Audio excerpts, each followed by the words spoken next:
Assalamualaikum warahmatullahi wabarakatuh. Halo siswa-siswi SMA Lab School Cirende. Jumpa lagi nih dengan saya Pak Feby Maulana Ilyas. Nah, kita akan menuju ke chapter yang baru, ya, ke materi yang baru.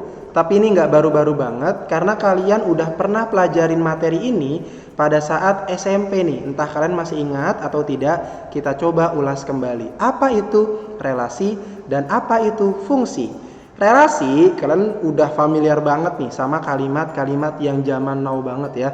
Relationship, ya, relasi. Relationship ini adalah hubungan. Hubungan ya, hubungan antara apa? Hubungan antara suatu kaum, antara kaum dengan kaum yang lain, antara orang dengan orang yang lain. Tapi kalau di matematika, kita akan meneliti hubungan antara himpunan, suatu himpunan dengan himpunan yang lain. Kira-kira hubungannya apa ya? Nah, itu bisa kita teliti teman-teman ya. Nah, kalian gak asing lagi dengan relasi yang bentuknya seperti ini, ya enggak? Di buku paket kalian, di internet yang pernah kalian lihat ada bentuk seperti ini ya. Ini akan kita kenalkan, akan kita ingat kembali tentang diagram panah ya. Suatu himpunan ada 1, 2, 3, 4, 5. Kemudian ada himpunan yang lain ya nantinya. Nah, tapi himpunan ini dinamakan domain. Apa itu domain? Ya, domain adalah daerah asal. Asalnya dari mana himpunan itu ya? Kemudian ada daerah kawan. Ya, hubungan antara domain dengan kodomain. Kodomain adalah daerah kawan. Ya, masih ingat ya? Domain adalah daerah asal, sedangkan kodomain adalah daerah kawan. Ya, daerah kawannya adalah 4, 7, 9, 12. Nah, semisal Pak Maul mau menjalin hubungan nih antara dua himpunan ini ya. Antara dua himpunan ini ada suatu hubungan yang namanya akar kuadrat dari. Pak Maul pengennya dari kiri ke kanan karena domainnya ada di kiri, asalnya di kiri ya. Kemudian akar kuadrat dari mana sih yang merupakan akar kuadrat dari 4, 7, 9 maupun 12? Kalau akar kuadrat dari 4 yaitu iya, 2. 2 adalah akar kuadrat dari 4 ya. Bacanya seperti itu, dari kiri ke kanan karena tanda panahnya dari domain menuju kodomain. 2 akar kuadrat dari 4. Jadi hubungannya disebutkan. Hubungannya apa? Akar kuadrat dari. Kemudian apakah ada akar kuadrat dari 7? Tidak ada. Apakah ada akar kuadrat dari 9? Ya, ada, yaitu 3. 3 akar kuadrat dari 9. Sedangkan akar kuadrat dari 12 tidak ada. Nah, yang ada di tanda panah tersebut yaitu adalah 4 dan juga 9. 4 dan juga 9 ini dinamakan range, yaitu hasil. Hasilnya 2 dengan 4, 3 dengan 9. Sampai sini, paham? Ya, mari kita coba lagi. Gimana kalau hubungannya kita ganti? Hubungannya ya, sama himpunannya ya. Hubungannya Pak Maul ubah menjadi 3 kurangnya dari. Jadi yang kiri selalu 3 kurangnya dari yang kanan. Ya, karena domainnya ada di sebelah kiri. Kalau kalian domainnya mau di sebelah kanan, ya boleh-boleh aja. Oke, lanjut. 4 dikurang 3 berapa sih? Ada nggak? Ada, ternyata 1. 1, 3 kurangnya dari 4. Kemudian ada 4, 3 kurangnya dari 7. Apakah ada yang lain? 9 dikurang 3 berapa? 6, tapi tidak ada di sebelah kiri. 12 dikurang 3 pun tidak ada. Ya, 12 dikurang 3, 9, tapi 9 tidak ada di sebelah kiri.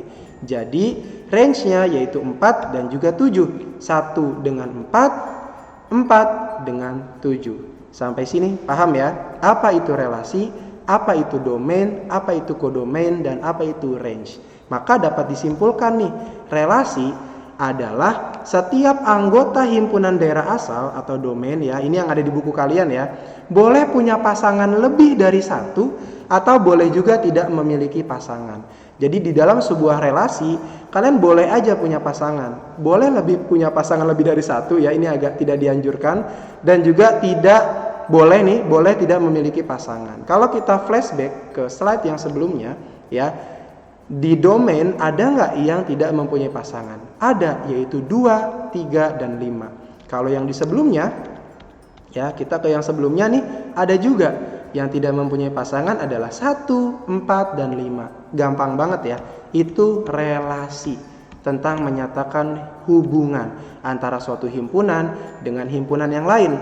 Nah, kalau kalian lihat pada buku paket kalian ya, atau kalian ingat-ingat kembali, cara menyatakan relasi atau cara menyatakan hubungan adalah dengan cara banyak ya. Hubungan itu tidak melulu menyatakannya dengan ditembak atau menyatakan perasaan, confess dan sebagainya. Tapi cara menyatakan relasi di matematika itu dengan cara yang pertama ada diagram panah ya. Yang kedua ini apa namanya? Yang kedua adalah diagram koordinat ya. Jadi nanti si 1, 2, 3, 4, 5 itu bisa dihubungkan ke mana aja. Bisa ke 4, ke 7, 9, dan 12. Lanjut, dan yang terakhir adalah pasangan berurutan. Kalau kalian perhatikan pada diagram panah, itu 2 dengan 4, 3 dengan 9 ya. Itu dapat dinyatakan dengan pasangan berurutan. Jadi ada 3 cara menyatakan relasi. Diagram panah, diagram koordinat, dan juga pasangan berurutan. Gampang? Bisa ya. Kita lanjut. Lalu apa itu fungsi? Ya, apa sih fungsi itu? Ya, kalau tadi kita udah bicara tentang relasi, bagaimana dengan fungsi? Ya, relasi tadi ya kita udah belajar ya. Relasi itu di daerah domainnya, daerah asalnya boleh punya pasangan. Ya, boleh 1, boleh lebih dari 1, atau boleh juga nggak punya pasangan. Tapi fungsi lebih tegas. Kenapa? Fungsi diharuskan punya pasangan dan hanya tepat 1 dipasangkan dengan anggota himpunan daerah kawannya. Jadi domainnya nggak boleh sendirian ya. Semuanya harus dapat pasangan ya. Jadi harus berpasang-pasangan dan hanya tepat 1 ya dipasangkannya ya. Oke, sampai sini paham? Supaya lebih paham lagi kita ke contoh soal berikut ini. Nah, misalkan ada himpunan X dan ada himpunan Y. Ini merupakan sebuah fungsi. Kenapa? Karena di domainnya 1, 2, 3, 4, 5 itu semua kebagian. Nggak ada yang jomblo, nggak ada yang sendirian. Ya, semuanya punya pasangan di himpunan Y. Tapi Pak, itu si D-nya punya 2. Jadi ada dua pasangan, si 4 dan 5. Enggak masalah. Jadi fungsi yang penting adalah domainnya harus tepat 1 dan semuanya harus kebagian. Boleh nggak domainnya 2? Boleh nggak di daerah asalnya ada 2? Tidak boleh. Kalau di kodomain itu boleh. Jadi ini merupakan fungsi. Lalu ada yang kedua. Nah, apakah ini merupakan suatu fungsi?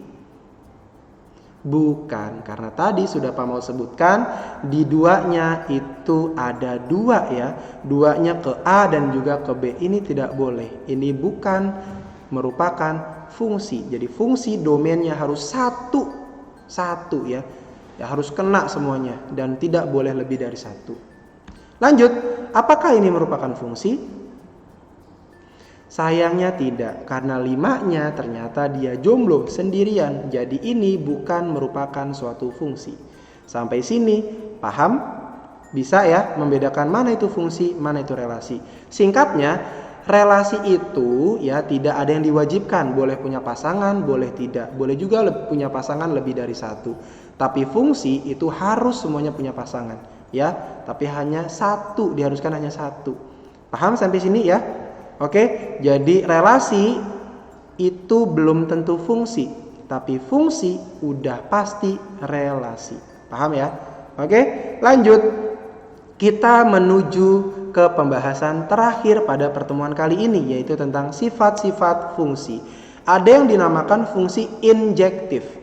Atau kalau kalian lihat pada buku kalian, atau di internet atau dimanapun, fungsi injektif adalah fungsi 1-1. Jadi domainnya tepat dipasangkan pada 1 kodomain ya. Hanya 1-1. Jadi harus berbeda di kodomainnya ya. A dengan 1 misalkan. A milihnya dengan 1. B dengan 3. C dengan 2. D dengan 5. Ini adalah fungsi injektif. Jadi domainnya harus dipasangkan ke kodomain tepat 1 dan harus berbeda. Jadi di kodomainnya tidak boleh 2, tidak boleh double ataupun di atasnya ya, 3 dan selanjutnya. Paham? Itu fungsi injektif atau fungsi 1-1. Kita lanjut ke sifat fungsi yang kedua, yaitu fungsi surjektif. Fungsi surjektif dia mengatakan bahwa di daerah kawan atau kodomain itu tidak boleh ada yang jomblo. Jadi kita pasangin ya.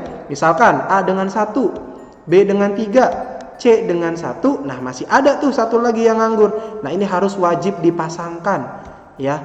Nah, jadi semua anggota himpunan di kodomain atau daerah kawan itu harus punya pasangan. Jadi nggak boleh ada yang jomblo. Kalau tadi definisi fungsi nggak boleh ada yang jomblo di daerah asal, kalau fungsi surjektif bilang daerah kawannya nggak boleh ada yang kosong. Harus punya pasangan, boleh 1 atau lebih. Itu dinamakan fungsi surjektif. Sampai sini paham? Bisa ya? Kita ke sifat fungsi yang terakhir. Ya, yaitu ada fungsi bijektif. Bi yaitu 2 ya. Fungsi bijektif ini adalah yang merupakan fungsi injektif juga fungsi surjektif. Jadi kalau kalian ketemu fungsi yang dia merupakan fungsi injektif juga merupakan fungsi surjektif, itu dinamakan fungsi bijektif. Jadi daerah kawannya nggak boleh jomblo dan harus berbeda. Ya, kalau tadi surjektif itu boleh lebih dari 1 ya pasangannya ya di daerah kawannya. Oke, jadi 1 dengan C misalkan, 2 dengan A, 3 dengan B. Jadi 1 ya fungsi injektif, kemudian harus beda tuh di kodomainnya, dan dia merupakan fungsi surjektif juga ternyata. Karena kenapa? Karena kodomainnya tidak ada yang nganggur, tidak ada yang jomblo, tidak ada yang sendirian.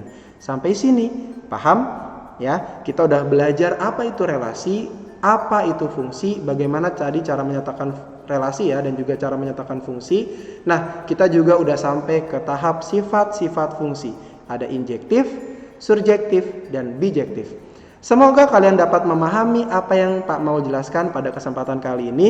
Kalau semisal ada yang kurang dipahami, kalian boleh kerjakan yang ada di buku kalian, yang ada di internet maupun dimanapun ya. Kalau ada yang ingin ditanyakan, sampai berjumpa di kelas. Tanyakan di kelas, oke? Kurang lebihnya Pak Maul mohon maaf. Wabillahi taufik wal hidayah. Wassalamualaikum warahmatullahi wabarakatuh. Sampai jumpa di pertemuan selanjutnya.